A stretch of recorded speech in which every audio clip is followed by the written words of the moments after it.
Hi guys! So ayun guys, paalis po kami. Bibili ng soft drinks kasi paubos na din po yung soft drinks namin. So ayun guys, kumain muna kami sa Lumihan dito sa Big Cheese. So dito po talaga yung favorite niya na lomi kasi masarap na masarap daw.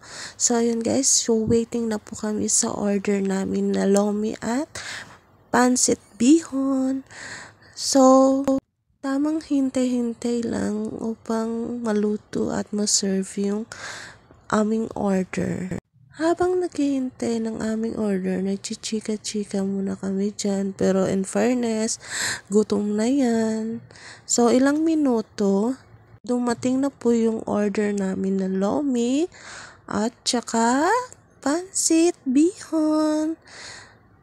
Tara, kain tayo guys! So, ayun.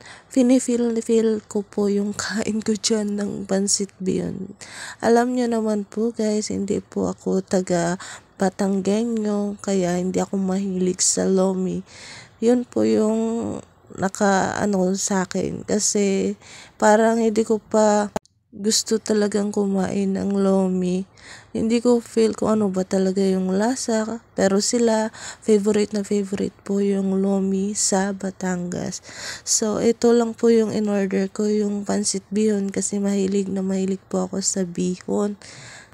Alam niyo po guys, dito, merienda at saka almusal lang po yung bihon. Pero sa atin, sinasama na sa lunch at ilalagyan pa ng kanin, diba?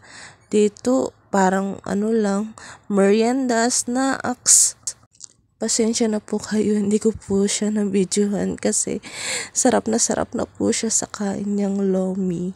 Pero parang paubos na po yung lomi niya dyan.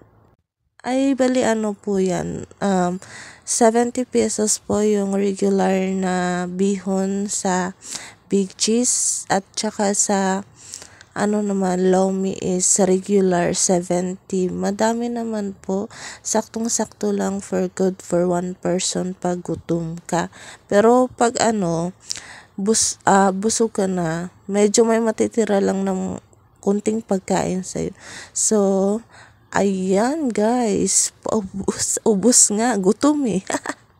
So, ayan, tapos na po kami kumain at pupunta na po kami sa bilihan ng soft drinks kasi ubos na yung soft drinks namin, mga 4 na case. So, bibili po kami ng 2 Royal tapos 2 Coke 8 ounce. So, thank you for watching guys. So, ayan po yung nabili namin.